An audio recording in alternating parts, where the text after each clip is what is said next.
How's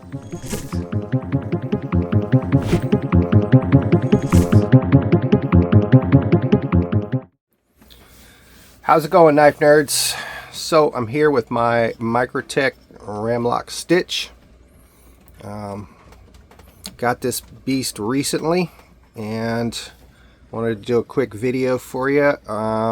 Break it down real quick and slap some Skiff bearings in it, but to kind of do a little basic review.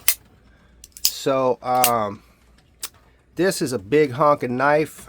If you're looking for something that's super beefy and robust and obviously striking in its appearance and capable of being used hard, this is the one right here.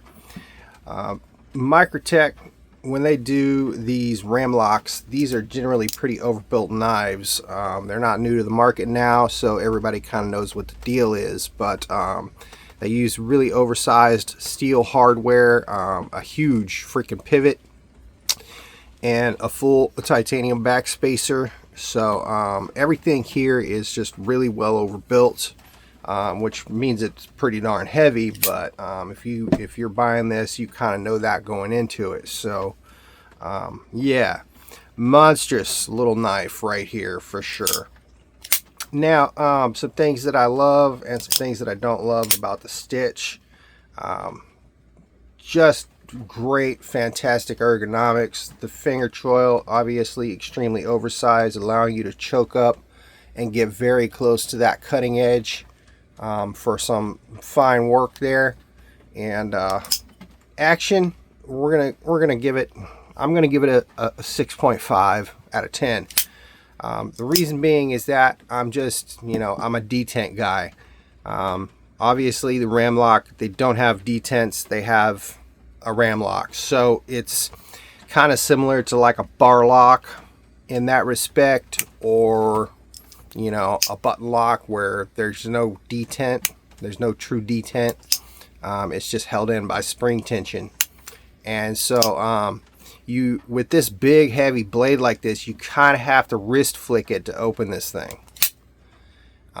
With thumb deployment, I've found that is the most consistent way to deploy the blade on this. You give it a little bit of a thumb flick and then a wrist flick, and it will thwack because you got a big beefy stop pin there. There's just no worrying about damaging this knife because it's so overbuilt. So you just thwack it, treat it like your step kid, your redheaded stepchild a little bit there, and it's going to be just fine. It will grow up to be a very tough knife. So yeah, now middle finger deployment is possible, but again, it requires a little wrist flick.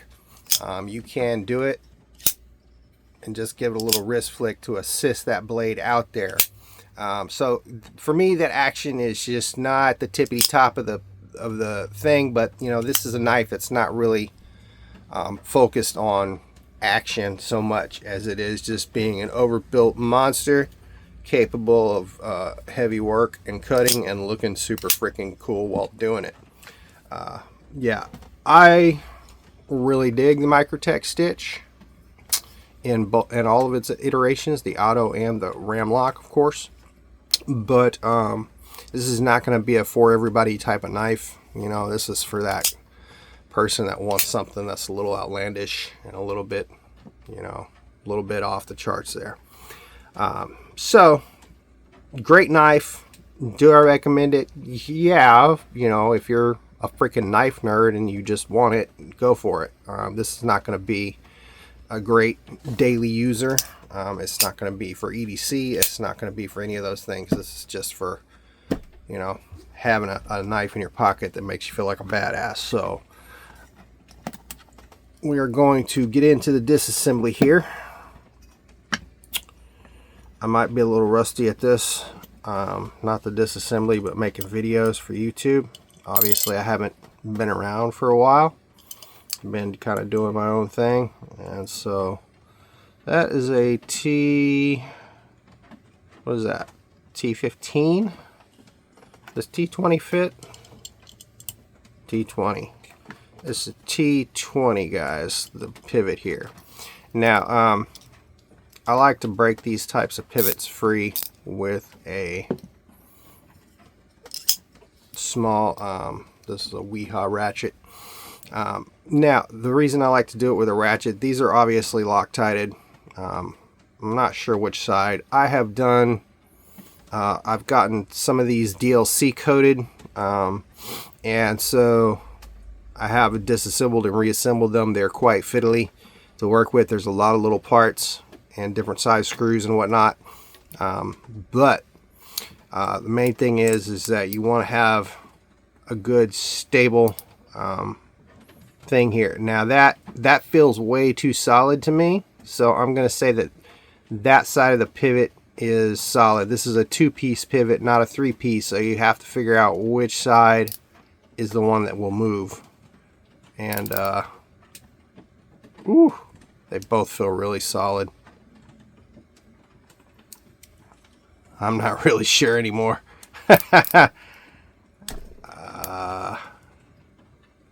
Dang. Okay. Wow. I'm not really sure. It is a captured pivot, so one side of it's going to be captured. That one feels, the frame side, the clip side of the knife feels even more rigid, so I think that is the side of the pivot that is probably, whoo, this might require actually 2 ratchets. This is wild. Microtech loves their Loctite, guys. They just, when you got a big old pivot like this, man, I don't think you need all that much Loctite. They kind of go overboard with it. Now the real question is, am I going to be able to find my other ratchet? Oh man, let's see.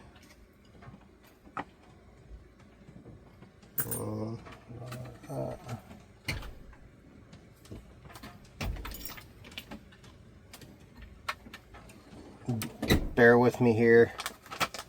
I am searching for my older ratchet that I barely use anymore. See if I can get 2 ratchets on this pivot.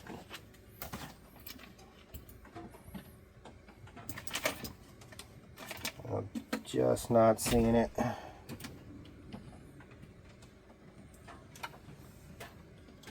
Huh.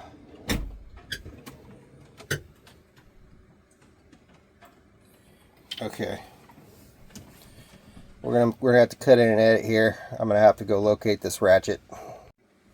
Okay, we are back. And I still don't know where my other ratchet's at, but we got my Skiff finger bit here. We're gonna try that. See if that helps us.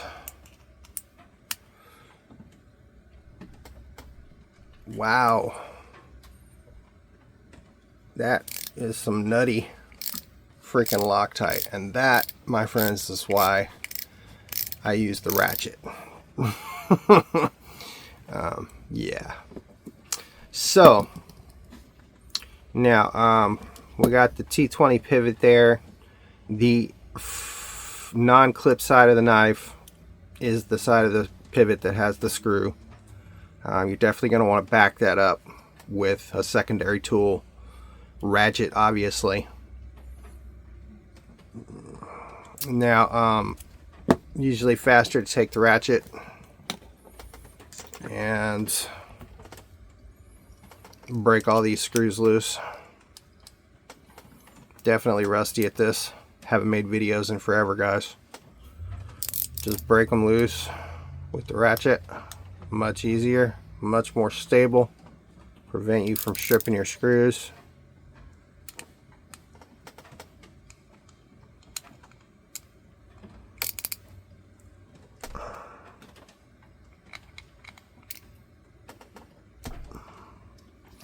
So now they're all broken free.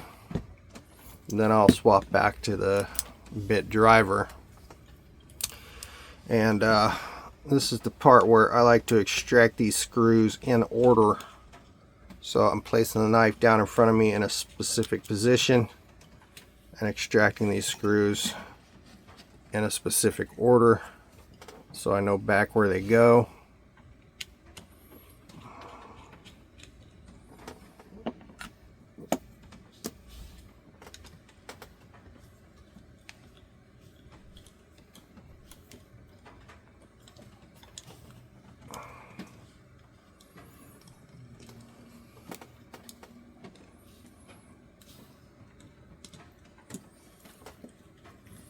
Yeah, you know what? Maybe it was just the old gen, like the early gen, or maybe it was the G10 models that had different size screws. These all look the same to me.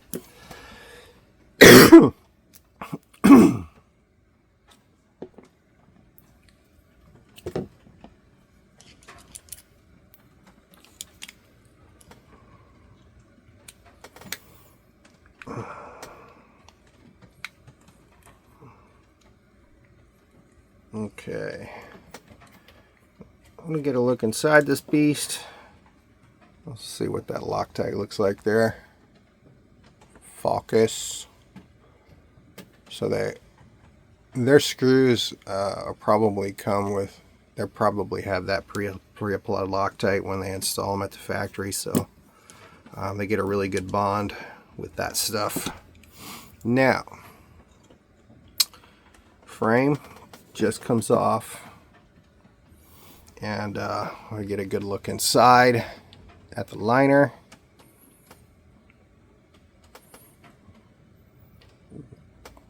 They put a generous amount of oil inside there to keep the liner protected.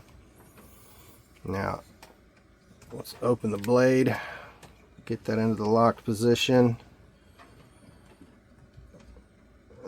Now these are so fiddly to work with, guys. Think of it like a Mannix. Maybe not quite that bad, but they're definitely fiddly to disassemble. So there's that.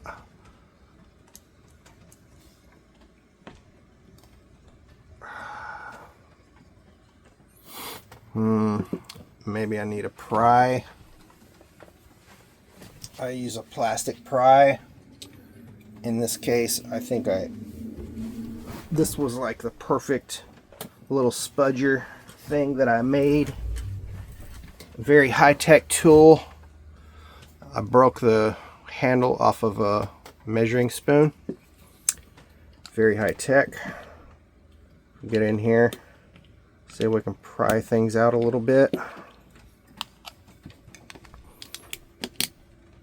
Pull back on the lock. God, so fiddly. Of course, it's a little harder to do behind a camera.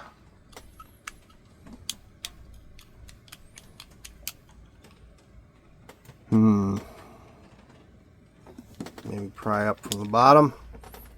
Try to do this without cutting my hand off.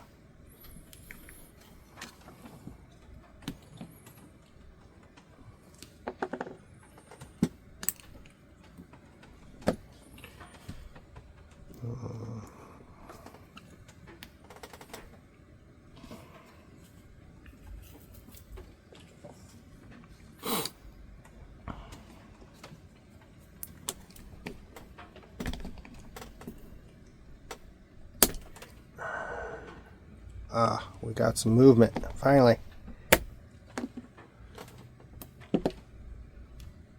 Sheesh. I'm kind of wiggling the blade, trying to get it up off that really tight pivot. Everything in this knife is so specced out. Like, man, I'm telling you, Microtech really truly killing it on the tolerances. They always have been. They're one of the top USA made knives that are hitting that really exacting standard as far as the specs. and a production knife that, you know, is pretty well mass produced. They're making a few hundred of these at a time.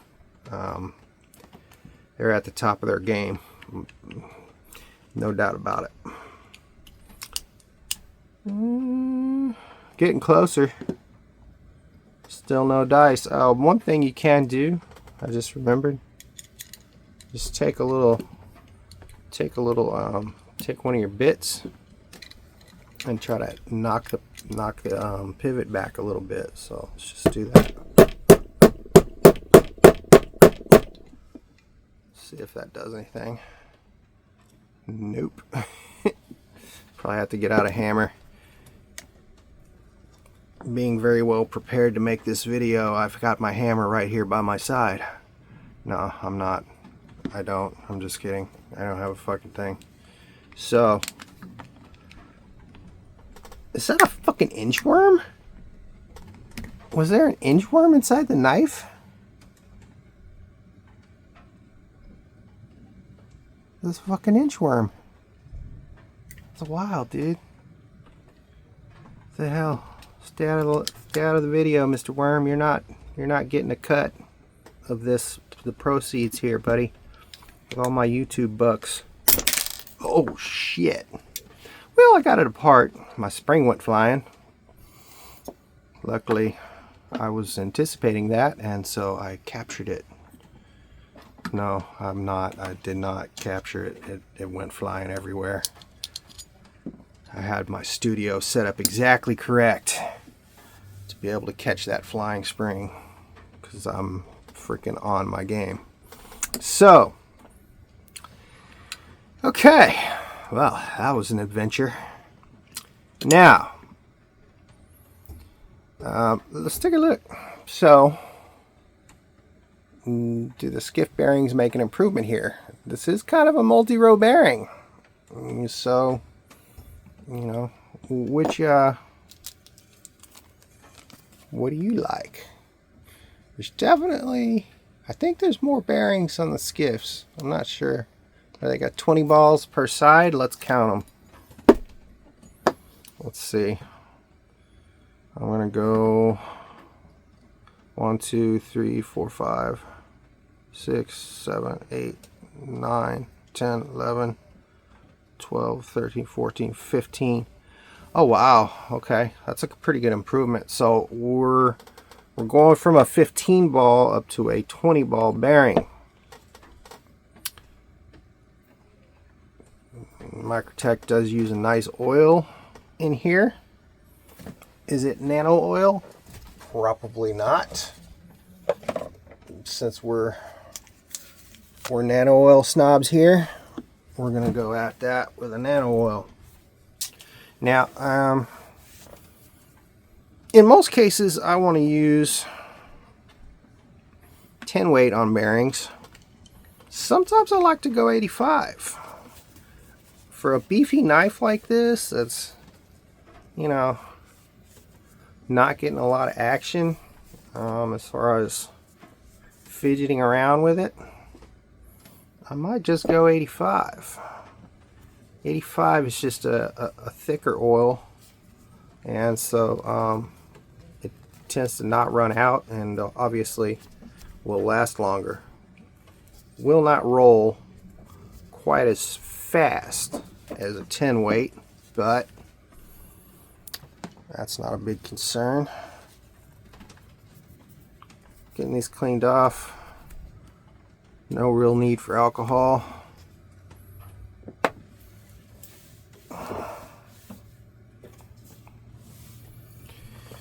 Alright.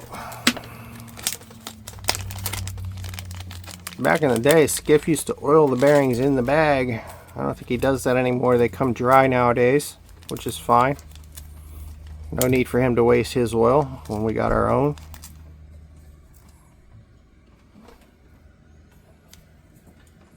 Gorgeous.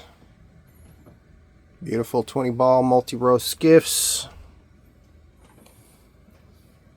Let's get some, tell you what, let's do 85 because I'm running out. of my 10 weight and I need to reorder. These bottles of nano oil have been with me for at least 6 years. Pretty much ever since I started doing mod work more consistently. So they've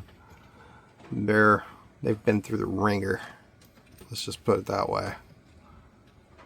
I lost the cap on the 10 weight, and so it's been spilled a few times. Kind of like to spread that oil inside the little pivot hole there. Now, man, I'm kind of excited about this, guys. Let's kind of squeegee that around in there. Is this going to improve my action on this knife? Probably not, but I do prefer the Skiff bearings over plastic, Delrin, whatever those are.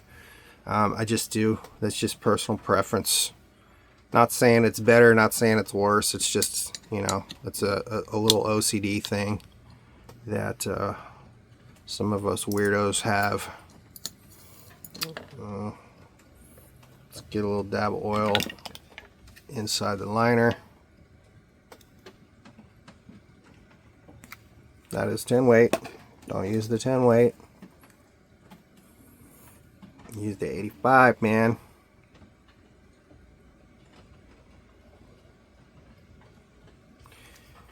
Probably went OD on that a little bit. It's okay. Now,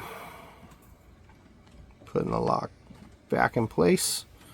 It's a very simple spring and bar, kind of similar to a Mannix, and then your Ram-lok, and you can obviously kind of look and see which way that goes.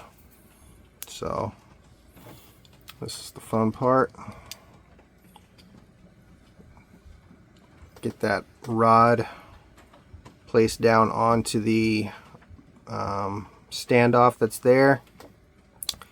Find your positioning, which is this direction.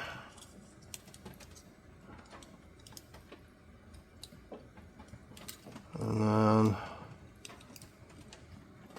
just wiggle her in there. Maybe. There she goes. Locked in place. Line her back on.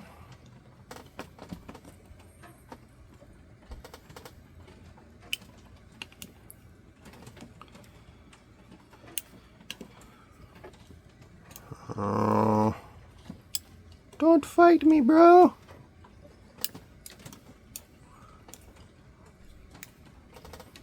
Telling you, man, these tolerances are so ridiculously tight. So ridiculously tight. Okay. Yeah. Might need to kind of smack it down a little bit.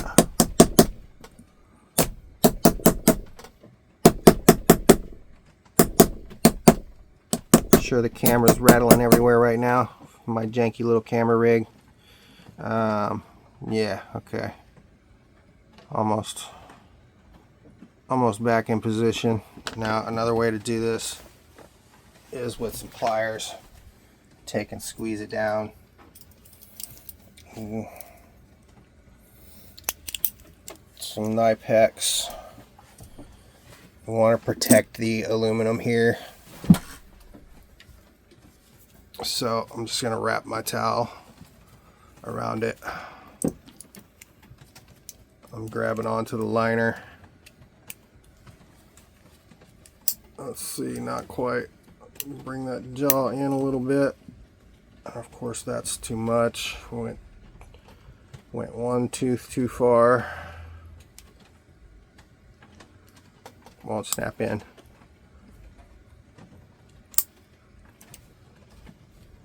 Yeah. Now I'm just squeezing that liner down. Let's see if that did anything. Oh yeah, very good.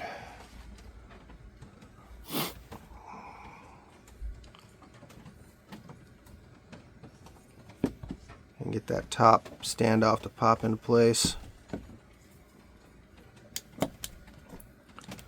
Fiddly business. See if I can hold the Ram-lok back.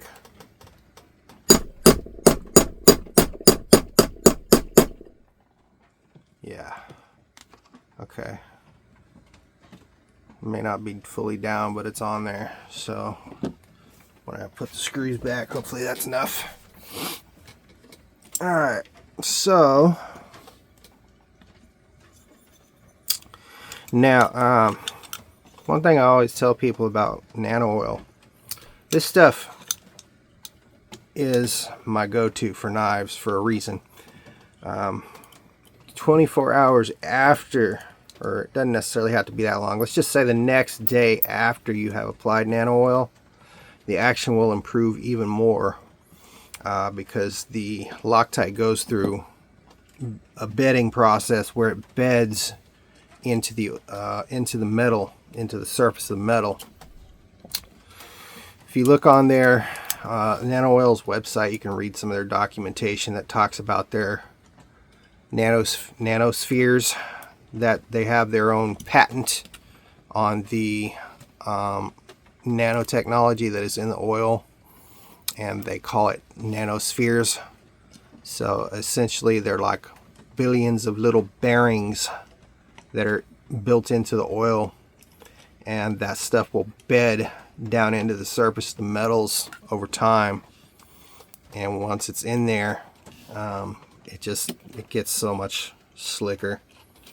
Absolutely love nano oil. I'm sure I've probably said that a time or two on this channel. Now let's get our screws lined up there. I'm not re-Loctiting that pivot because it's already got enough Loctite on there to probably hold it secure for a while. So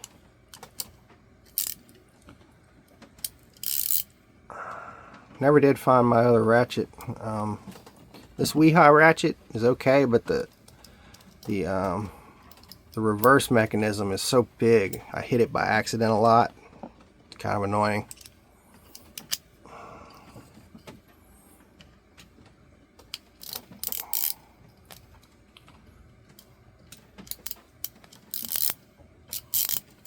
Dang it. Like that.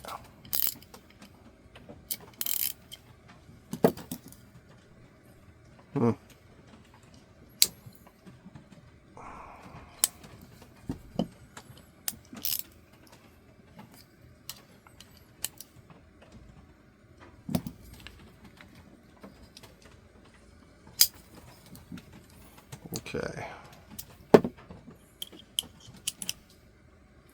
I'm going to back that off just a little hair, and definitely want to make sure that that standoff pivot or standoff screw is fully in, and it is. Just kind of tension checking them all the body screws, make sure they're all snugged all the way down without over tightening. Yeah, there we go. Okay.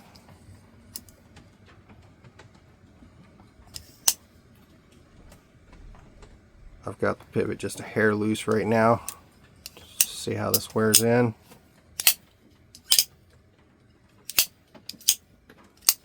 Well, it already feels way drop shuttier simply because I got the pivot a little loose. But also, those bearings just feel more robust. Not gonna lie, the sound on a lockup is louder. Wow, that's dramatic. Now let's go ahead and see full tightening of that pivot. Make sure that there's no side-to-side play. Oh yeah. Oh man, the sound of this knife just changed dramatically with those Skiff bearings. Wow. I mean, that made a pretty big difference, guys, not gonna lie. That's a totally different feel. That's pretty impressive. That's an impressive improvement. It feels different. Dropping shut smoother. It just doesn't feel as gritty. Probably because it's not over tightened. I think from the factory they tend to over tighten these a little bit. That's swinging shut like a boss, guys. Hell yeah. I'd call that a 10 out of 10 upgrade, except for making my springs fly everywhere and not being able to find my second ratchet. The usual knife nerd half-assness. That's real good. Yeah, cool. Good seeing you again, guys. I'm gonna have more videos coming for you in the future someday. Don't know when. We'll see. Later.